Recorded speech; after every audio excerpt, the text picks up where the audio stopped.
હવે આપણે કુલમ્બનો નિયમ જોઈએ। કુલમ્બનો નિયમ એ બે વિદ્યુતભારો વચ્ચે લાગતું આકર્ષી કે અપાકર્ષી પ્રકારનું બળ છે। પણ જે કુલમ્બનો નિયમ છે એ સેમ ટુ સેમ ગુરુત્વાકર્ષણનો નિયમ આવતો હતો આપણે ધોરણ 11માં, એના જેવો સેમ જ છે। પણ ગુરુત્વાકર્ષી બળની અંદર આપણને ખ્યાલ છે કે બે પદાર્થોના દર આપણે લેતા હતા અને ગુરુત્વાકર્ષી બળ હંમેશા આકર્ષી પ્રકારનું બળ હોય છે। ગુરુત્વાકર્ષી બળ હંમેશા આકર્ષી પ્રકારનું બળ હોય છે। પરંતુ અહીંયા કુલમ્બનો નિયમ જોઈએ તો કુલમ્બનો નિયમ એ વિદ્યુતભારો વચ્ચે લાગતું બળ દર્શાવે છે।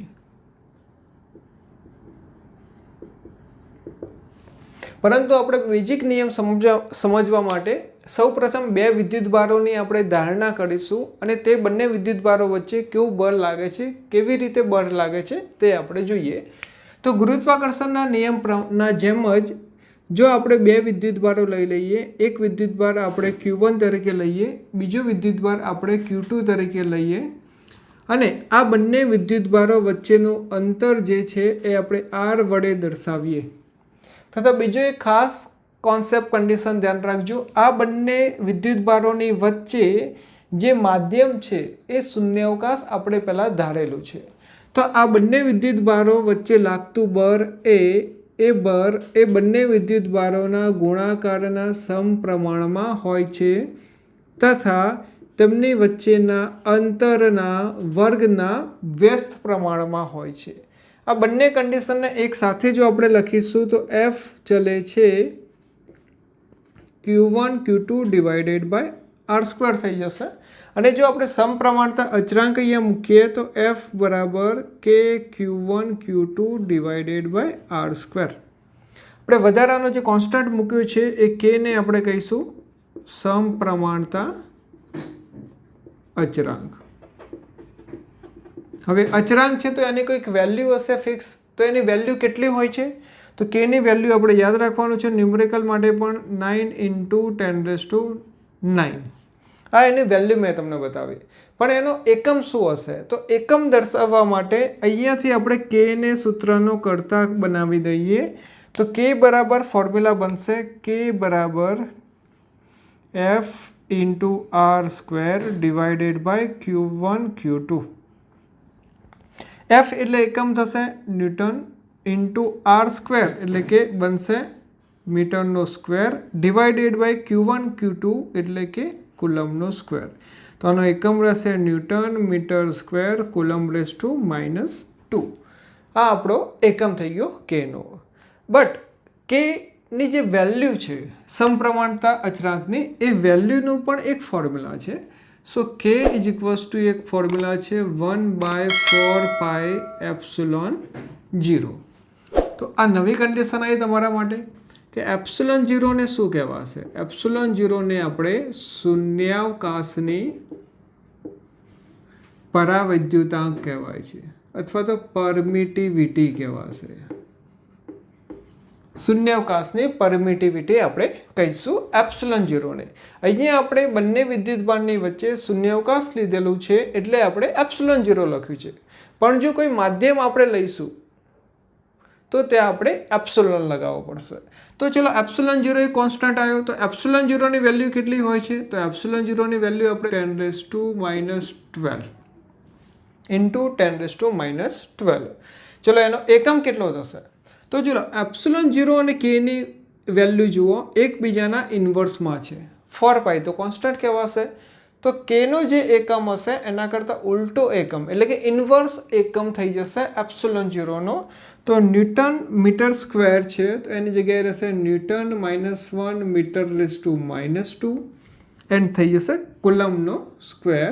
આ એકમ થઈ ગયો ε0 નો। તો ε0 નો એકમ આપણને ખ્યાલ આવી ગયો, ε0 નો એકમ આપણને ખ્યાલ આવી ગયો અને વેલ્યુ આપણને ખ્યાલ આવી ગઈ। ચલો હવે આગળ જોઈએ આપણે એક સ્ટેપ।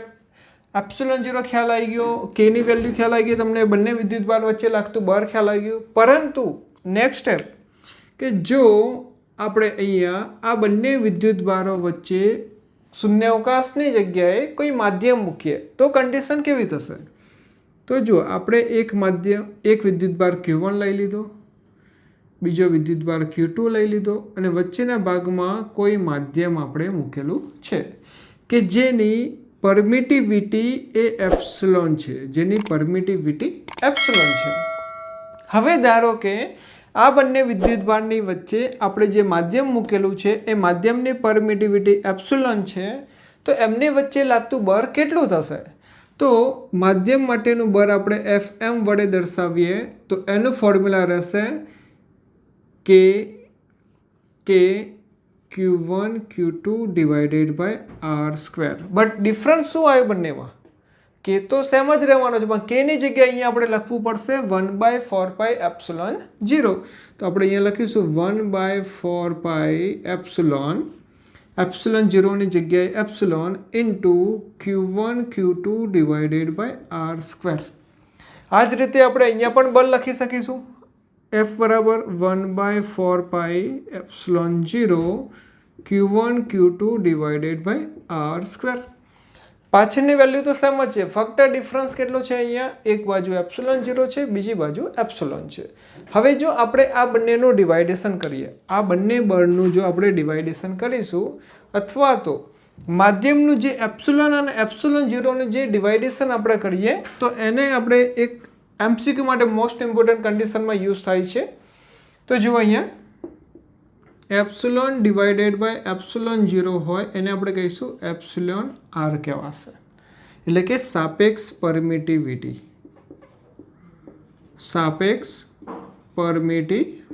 આપણે એને કહીશું. માધ્યમની સાપેક્ષ પરમિટિવિટી કોની સાપેક્ષે? તો શૂન્યાવકાશની સાપેક્ષે માધ્યમની સાપેક્ષ પરમિટિવિટી કહેવાશે, જેને બીજા શબ્દોમાં કહીએ તો ડાયઇલેક્ટ્રિક અચળાંક પણ કહેવામાં આવે છે, જેને કહેવાય ડાયઇલેક્ટ્રિક અચળાંક પણ કહેવામાં આવે છે. તો ε/ε0 εr અને બીજા શબ્દોમાં k પણ કહેવાય છે. તો માટે આપણે વાત કરીએ ε k ε0 થઈ જશે. ε થઈ જશે. ચલો હવે આના પરથી જે બળની અંદર શું ફેરફાર થાય છે, મતલબ કે બે વિદ્યુતભાર વચ્ચે શૂન્યાવકાશ હોય અથવા તો કોઈ માધ્યમ મૂકેલું હોય તો બળમાં વધારો થાય છે કે ઘટાડો થાય છે, શું ફેરફાર થાય છે એ આપણે અહીંયા જોઈએ. તો ચલો બળ માટેની વાત જોઈએ. આપણે કન્ડિશનમાં ડિવાઇડેશન કરી દઈએ, Fm ડિવાઇડેડ બાય F આપણે કરી દઈએ. Fm એટલે કે જ્યારે માધ્યમ મૂક્યું હોય ત્યારનું બળનું ફોર્મ્યુલા લઈએ, તો આ કન્ડિશન છે. તો એ ફોર્મ્યુલા આપણે લખી દઈએ છીએ. ચલો 1/4πε Q1 Q2 divided by R² divided by જ્યારે શૂન્યાવકાશ હોય ત્યારની વેલ્યુ આપણે લખી દઈએ, તો એ વેલ્યુ થવાની છે 1/4πε0 Q1 Q2 divided by R². સો અહીંયા તમે જોશો કે Q1 Q2 by R² A cancel out થઈ જશે, 1/4π કેન્સલ થઈ જશે, ε0 જે છેદમાં છે અંશમાં જતો રહેશે. So Fm divided by F is equals to ε0 divided by epsilon. ε0 divide by epsilon થઈ ગયો. તો ચલો ε0 ડિવાઇડ બાય એપ્સિલોનને શું કહેવાશે? તો અહીંયાથી જોઈ લો. ચલો ε/ε0 એટલે k છે, અને ઉલટું કરીશું તો k પણ ઉલટો થઈ જશે. તો અહીંયા આન્સર આવશે 1/k કહેવાશે. ચલો ફોર્સને આપણે અંશમાં લઈ જઈએ તો Fm is equals to F divided by k, એટલે કે જો બે વિદ્યુતભારો વચ્ચે જો કોઈ માધ્યમ મૂકવામાં આવશે તો જે પણ બળ લાગશે એ બળ એ શૂન્યાવકાશ વખતે લાગતા બળના કેમાં ભાગનું થઈ જશે, એટલે કે ડાયઇલેક્ટ્રિક અચળાંકનું મૂલ્ય જે હોય છે એના ઉપર આધાર રાખે છે. હવા માટે ડાયઇલેક્ટ્રિક અચળાંક 1 લેવામાં આવે છે, એટલે કે શૂન્યાવકાશની જગ્યાએ જો હવા હોય તો ફોર્સમાં કંઈ ફરક પડતો નથી. MCQ માટે most important formula Fm is equals two F/k, જ્યાં k એ ડાયઇલેક્ટ્રિક અચળાંક છે. મોસ્ટ ઇમ્પોર્ટન્ટ ફોર્મ્યુલા MCQ માટે. આ પણ MCQ માટે મોસ્ટ ઇમ્પોર્ટન્ટ કન્ડિશન છે, ધ્યાન રાખજો. સૌથી ઇમ્પોર્ટન્ટ કન્ડિશન MCQ માટે. કુલમ્બનો નિયમ હવે સદિશ સ્વરૂપે જોઈએ. સદિશ એટલે કે શું? કુલમ્બનો નિયમ આપણે સદિશ સ્વરૂપે જોઈએ. સદિશ એટલે કે મૂલ્ય અને દિશા બંને ધરાવતી જે ભૌતિક રાશિ હોય એ ભૌતિક રાશિને આપણે સદિશ રાશિ તરીકે ઓળખીએ છીએ અને કુલમનો નિયમ છે એ સદિશ રાશિ છે, એટલે કે એનું મૂલ્ય એકલું સફિશિયન્ટ નથી દર્શાવવા માટે કે કેટલું છે, મૂલ્યની સાથે સાથે દિશા પણ જરૂરી છે. કેમ તો જોઈએ આપણે.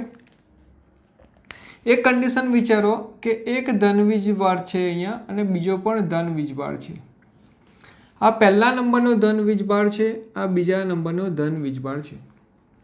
આ બંને ધન વીજભાર એકબીજા ઉપર બળ લગાવવાના છે.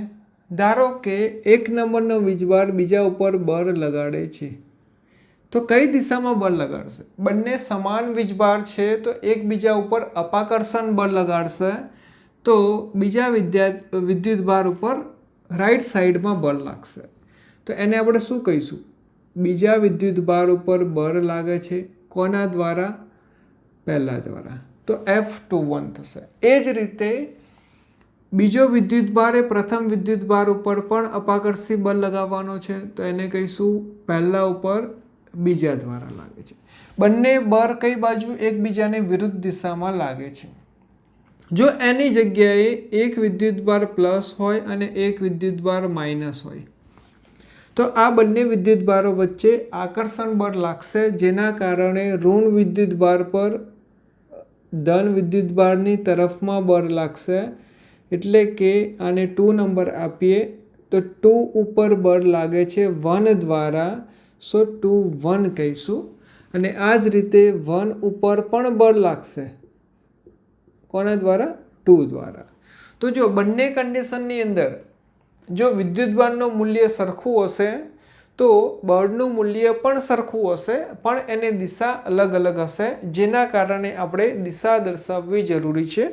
એટલે કે સદિશ સ્વરૂપે કુલમના નિયમને દર્શાવવો જરૂરી છે. તો ચલો સદિશ સ્વરૂપે દર્શાવવાનું આપણે શીખીએ. સદિશનો નિયમ જોઈએ તો આપણે યામ ભૂમિતિના ઉદ્ગમ બિંદુની સાપેક્ષે એક વિદ્યુતભાર ધારો કે Q1 છે કે જેનો સ્થાન સદિશ R1 છે, કે જેનો સ્થાન સદિશ R1 છે. બીજો કોઈ વિદ્યુતભાર અહીંયા આપણે રાખેલો છે Q2 કે જેનો સ્થાન સદિશ R2 છે. યામ ભૂમિતિમાં ઉદ્ગમ બિંદુની સાપેક્ષે R1 સ્થાન સદિશ ધરાવતો વિદ્યુતભાર Q1 છે અને R2 સ્થાન સદિશ ધરાવતો વિદ્યુતભાર Q2 છે.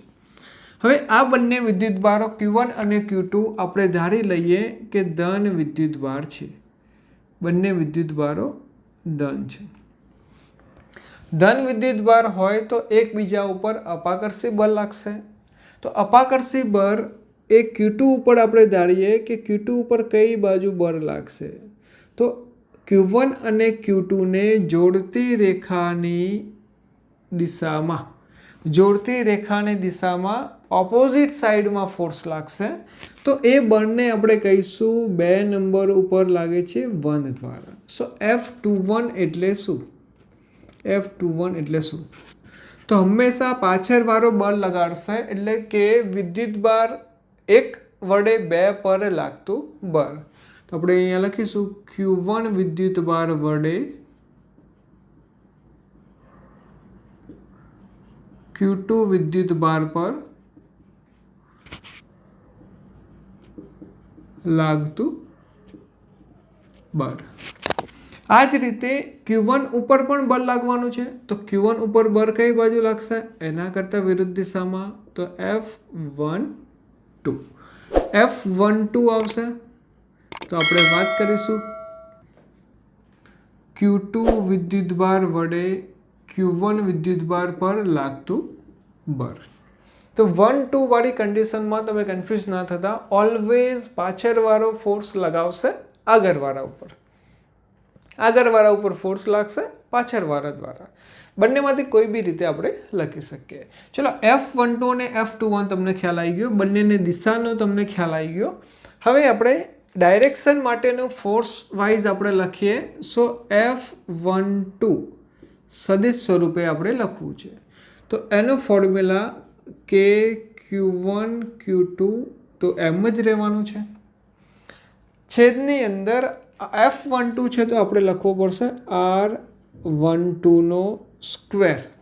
R12 સ્ક્વેર આટલી વસ્તુ એનું મૂલ્ય દર્શાવે છે, પણ એની દિશા દર્શાવવા માટે આપણે અહીંયા લખવું પડશે R12 કેપ, જ્યાં R12 બરાબર R12 સદિશ બરાબર R1 સદિશ માઇનસ R2 સદિશ, અને R12 કેપ જો આપણે દર્શાવવો હોય તો R12 કેપ બરાબર આપણે 11મા ધોરણમાં ભણ્યા હતા કે એકમ સદિશ હોય તો સદિશ ઉપર અને નીચે એ સદિશનું મૂલ્ય, ઉપર સદિશ નીચે એનું મૂલ્ય, એટલે કે બીજી રીતે આપણે કરી શકીએ R1 સદિશ માઇનસ R2 સદિશ ડિવાઇડેડ બાય મોડ R12, અથવા તો ફક્ત R12 લખીશું તો પણ ચાલશે.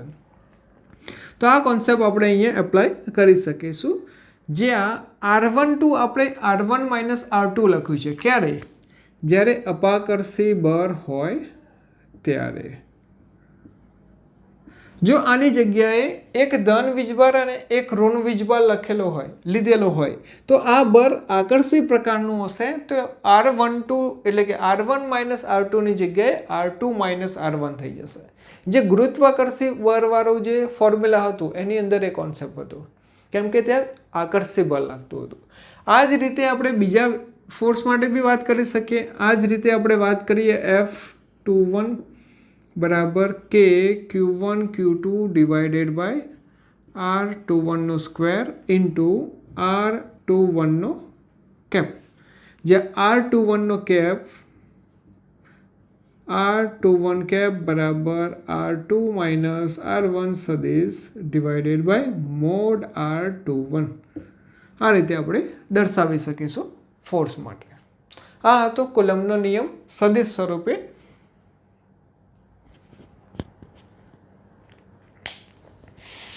જો અહીંયા ફક્ત આપણે બે જ વિદ્યુતભાર માટે વાત કરેલી છે, પણ જો બે કરતાં વધારે વિદ્યુતભાર હોય તો પણ આપણે આ જ રીતે બળ લગાવી શકીએ. પરંતુ ત્યારે આપણે એવું વિચારવાનું કે કોઈ એક વિદ્યુતભાર ઉપર અલગ અલગ વિદ્યુતભાર વડે જે બળ લાગે છે એ વિદ્યુતભારોનો સદિશ સરવાળો આપણે ડાયરેક્ટલી લેવાનો, જેને આપણે વિદ્યુતભારોનો સંપાતપણાનો સિદ્ધાંત કહીએ છીએ.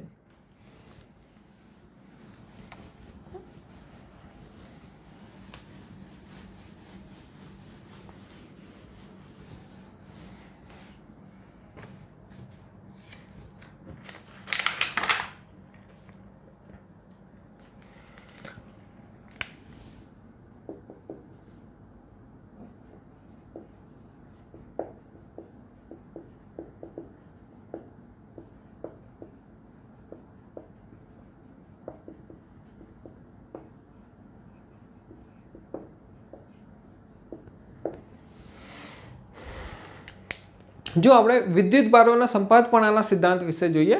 સંપાતપણાનો સિદ્ધાંત એટલે શું?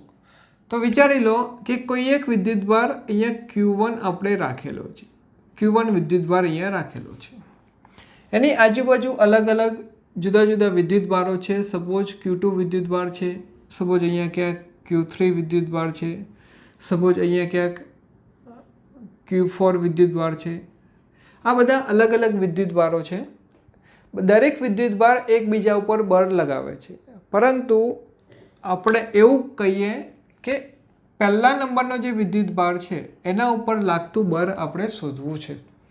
તો એ બળનું મૂલ્ય કેટલું હશે? તો Q1 વિદ્યુતભાર પર લાગતા બળનું મૂલ્ય શોધવા માટે 1/1 દરેક વિદ્યુતભાર Q1 ઉપર કેટલું બળ લગાડે છે તે આપણે પહેલાં શોધીશું. એટલે કે Q2 વિદ્યુતભાર વડે કેટલું બળ લાગે છે, Q3 વડે કેટલું બળ લાગે છે અને Q4 વડે કેટલું બળ લાગે છે, અને એ બધા જ બળોનો આપણે સરવાળો કરીશું તો એને સંપાતપણાનો સિદ્ધાંત કહેવાશે. તો ચલો Q2 ના કારણે Q1 પર લાગતું બળ તો આ બાજુ ક્યાંક જશે. આપણે એવું પણ ધારી લઈએ કે બધા જ વિદ્યુતભારો અહીંયા ધન વિદ્યુતભાર જ છે, તો અહીંયા વિચારો F1 ઉપર લાગે છે 2 દ્વારા, તો આ બાજુ લાગશે. 3 વડે પણ 1 ઉપર લાગશે, તો F1 ઉપર લાગે છે 3 દ્વારા. આ જ રીતે 4 નંબર વડે પણ લાગશે આ બાજુ, તો F1 નંબર ઉપર 4 વડે લાગે છે. તો આ બધા વિદ્યુતભારોનું જે બળ લાગેલું છે એનો સરવાળો આપણે કરીશું, તો એ સરવાળાને આપણે સંપાતપણાનો સિદ્ધાંત કહીશું. તો જુઓ આપણે અહીંયા વાત કરીએ, Q2 વિદ્યુતભારને કારણે Q1 વિદ્યુતભાર પર લાગતું બળ F12 ઇઝ ઇક્વલ્સ ટુ કે Q1 Q2 divided by R12 square into R12 cap. જો 1 2 શેના ઉપરથી આવ્યું? તો 2 ના કારણે 1 ઉપર લાગતું બળ, તો 2 અને 1, 1 છે તો Q1, 2 છે તો Q2 અને અહીંયા પણ R12 આવશે. આ જ રીતે Q3 વિદ્યુતભારને કારણે Q1 વિદ્યુતભાર પર લાગતું બળ, તો આપણે લખીશું F13 કે Q1 Q3 divided by R13 નો સ્ક્વેર ઇન્ટુ R13 નો કેપ. આ જ રીતે Q4 ના કારણે પણ લાગતું બળ આપણે શોધી શકીએ. Q1 વિદ્યુતભાર પર લાગતું બળ F14 ઇઝ ઇક્વલ્સ ટુ કે Q1 Q4 divided by R14 નો સ્ક્વેર R14 નો કેપ. ચલો, આ દરેક વિદ્યુતભાર વડે આપણે Q1 પર લાગતું બળ લખી દીધું. હવે આ બધા બળોનો આપણે સરવાળો કરીએ, તો Q1 વિદ્યુતભાર પર લાગતું કુલ બળ આપણે અહીંયા લખીએ. Q1 વિદ્યુતભાર પર લાગતું કુલ બળ F1 is equals two, plus કરીશું તો કેટલો આવશે? F12 plus F13 plus F14. ચલો, બધાની વેલ્યુ પ્લસ કરીને આપણે અહીંયા લખું છું ઉપર F1 is equals two F12 ની જગ્યાએ આપણે લખી શકીશું કે Q1 Q2 divided by R12 square into R12 cap. એના જ વેલ્યુ હું લખું છું બકા. અહીંયા આવશે કે Q1 Q3 divided by R13 square into R13 cap plus કે Q1 Q4 divided by R14 square R14 cap. તો જો દરેકમાંથી કોમન કેટલી વેલ્યુ નીકળે છે? દરેકમાંથી કોમન શું નીકળે છે? F1 ઇક્વલ્સ ટુ કે Q1 કોમન નીકળે છે દરેકમાંથી. બાકી બધાનો આપણે સિગ્મા કરી દઈએ, જ્યાં સિગ્મા કર્યા પછી આપણે જોવાનું Q કે Q1 બધામાંથી આપણે કોમન કાઢ્યો, Q2 બચેલું છે, પણ જો 2 પછી 3 આવે છે, પછી 4 આવે છે, એ રીતે તો QI કરી દઈએ, જ્યાં I બરાબર 2 થી લઈને I બરાબર n સુધી આપણે વિચારી લઈએ. કેમ n સુધી? અહીંયા તો 3 છે, પણ આવા અસંખ્ય વિદ્યુતભાર હોય, દરેક વિદ્યુતભાર 1 ઉપર ફોર્સ લગાવવાનો છે, તો આપણે n સુધી લઈ લીધું. ડિવાઇડેડ બાય R1 2 ની જગ્યાએ n કરી દઈએ, સોરી I છે ને, તો આપણે I કરી દઈએ, એનો સ્ક્વેર તો R1I નો કેપ. પણ અહીંયા આપણે કરીશું I is not equals to 1, એ લખવું જરૂરી છે. તો આ રીતે આપણે વિદ્યુતભારના સંપાતપણાનો સિદ્ધાંત આપણે સાબિત કરી શકીએ છીએ, જે ખૂબ બેઝિક નિયમ છે. ખાલી દરેક બળનો પ્લસ આપણે કરવાનો છે અહીંયા.